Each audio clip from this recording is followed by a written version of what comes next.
یہ اکتوبر 1943 کا سال تھا۔ ہٹلر سے تنگ آ کر اتحادی ملکوں نے یہ منصوبہ بنایا کہ ہٹلر کی جنگی کشتیوں سے کیسے بچا جائے۔ اس مقصد کے لیے منصوبہ مشہور سائنسدان آئنسٹائن کی سرپرستی میں بنایا گیا۔ منصوبہ یہ تھا کہ بحری جہاز پر تجربہ کیا جائے کہ وہ نظروں سے اوجھل ہو کر پلک جھپکتے ہی دوسری جگہ پر کیسے منتقل ہو جائے۔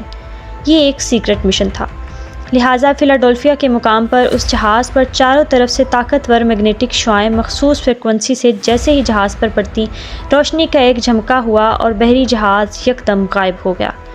ادھر دور کھڑا آئنسٹائن اور اس کی ٹیم دوربین کے گرد جمع یہ سب دیکھ رہے تھے، لہٰذا سائنسدانوں کی یہ ٹیم خوشی سے جھوم اٹھی۔ طے شدہ اندازے کے مطابق ایک خاص مقام پر کچھ لمحے بعد یہ جہاز ظاہر ہونا تھا، لیکن 20 منٹ تک اس جہاز کی کہیں پر موجودگی کی کوئی اطلاع نہ پائی گئی۔ ابھی لوگ پریشان ہی تھے کہ جہاز دوبارہ اپنی اسی پرانی جگہ یعنی ان کے سامنے ظاہر ہو گیا۔ اس جہاز میں کچھ لوگ بھی موجود تھے جو اس تجربے کا حصہ تھے۔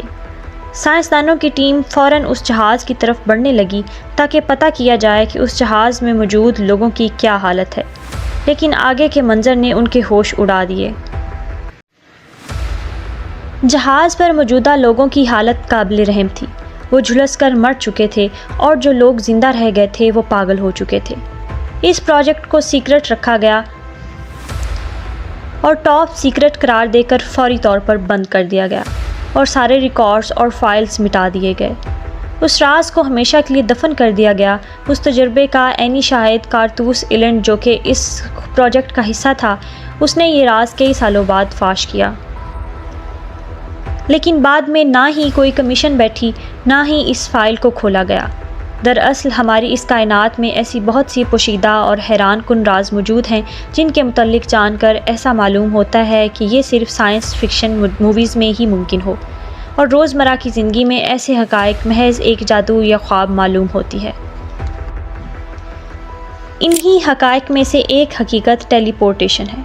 دراصل سائنس ہر دور میں ایک جدوجہد میں لگی رہی ہے کہ ایک جگہ سے دوسری جگہ سفر کرنے کے لیے ایسے تیز ترین ذرائع بنائے جائیں جو کم سے کم وقت میں زیادہ سے زیادہ فاصلہ طے کر سکیں، جس کی مثال کار، ٹرین اور ہوائی جہاز ہیں۔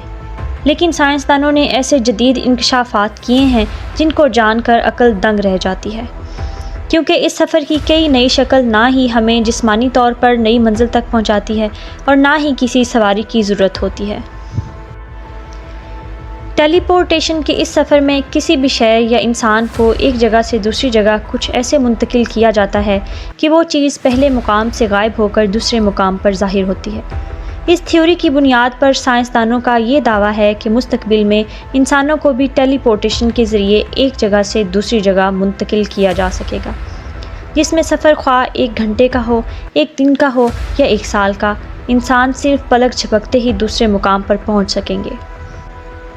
ماہرین کی ایک تحقیق یہ بھی کہتی ہے کہ خلا میں بہت سارے وارم ہولز موجود ہیں۔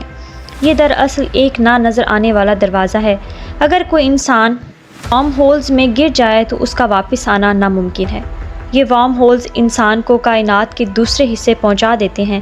اگر ایسے وارم ہولز بنانے میں ہم کامیاب ہو جاتے ہیں تو کائنات کے ایک حصے سے دوسرے حصے تک پہنچا دیں گے، گویا کہ یہ ایک راستے کا کام کریں گے۔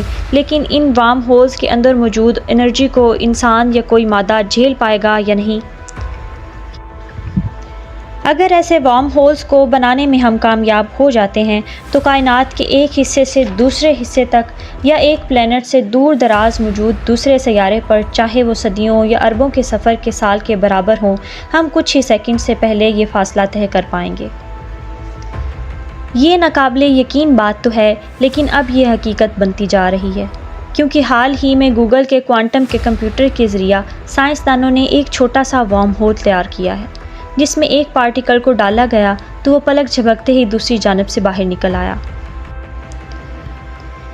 بہت سارے سائنسدانوں نے مخالفت کی کہ ہم اس طرح کا بڑا وارم ہول کبھی نہیں بنا سکتے، لیکن تیز رفتاری سے ترقی کرتی ہوئی سائنس ناممکن کو ممکن بنانے کی پوری صلاحیت رکھتی ہے۔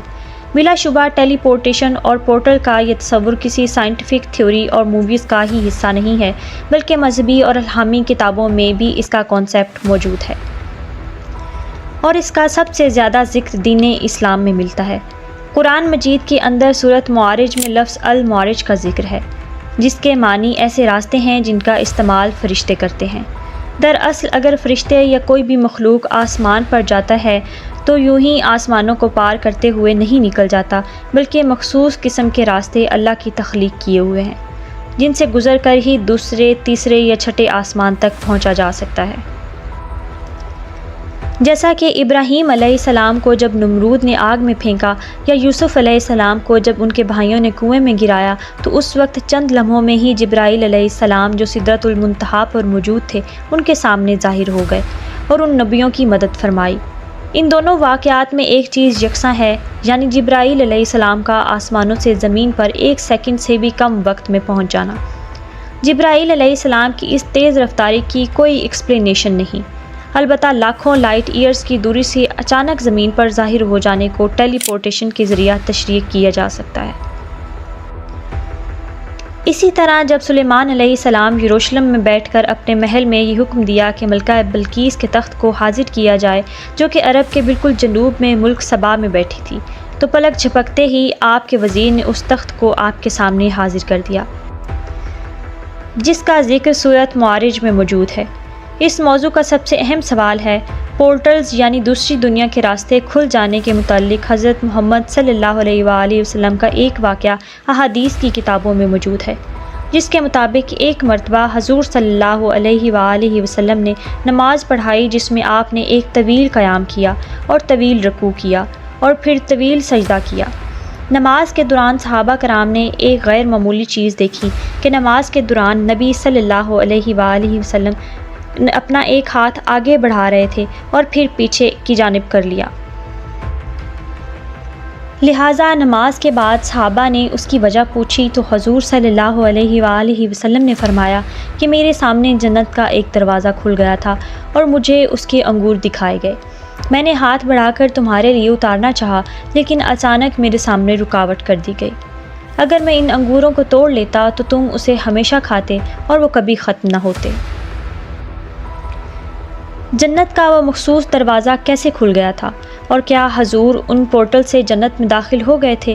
یہ معمہ جدید سائنس کی آنے والی تحقیق اور انکشافات سے ہی حل ہو سکتا ہے۔ اسی طرح حضرت موسیٰ علیہ السلام جب خضر علیہ السلام کی تلاش میں نکلے تو سمندر میں مچھلی نے ایک راستہ یا سوراخ بنا دیا تھا، جس میں موسیٰ داخل ہو گئے، اور دوسری جانب سے نکلے تو خضر علیہ السلام کو پایا۔ وہ سوراخ یا راستہ پورٹل کی سی ہی ایک شکل میں تھا، اور یہ بات عین ممکن ہے کہ موسیٰ نے خضر کے ساتھ علم لدنی سیکھنے کے لیے جو سفر کیا وہ دوسرے ڈائمنشن یا دوسری دنیا میں ہو رہا تھا، اور وہ سوراخ اس دنیا میں جانے کا ایک راستہ تھا۔ بعض ماہرین کا یہ بھی ماننا ہے کہ مسیح الدجال بھی انہی پورٹلز کے ذریعے اس دنیا میں ظاہر ہوگا۔ بائبل میں بھی ٹیلی پورٹیشن کے بے شمار مثالیں ملتی ہیں۔ ایسے کئی نبیوں کے واقعات انجیل میں بھی پائے جاتے ہیں جنہوں نے ٹیلی پورٹیشن کے ذریعے دوسری دنیا کا سفر کیا تھا۔ مختصر یہ کہ جدید سائنس کی بدولت ہم قرآن مجید میں بیان کیے ہوئے کئی باتوں اور واقعات کو آج موجودہ دور میں زیادہ بہتر انداز سے سمجھ سکتے ہیں، اور ہر آنے والے وقت کے ساتھ اللہ کی بے شمار حکمت اور نشانیاں صاف اور واضح ہوتی جا رہی ہیں۔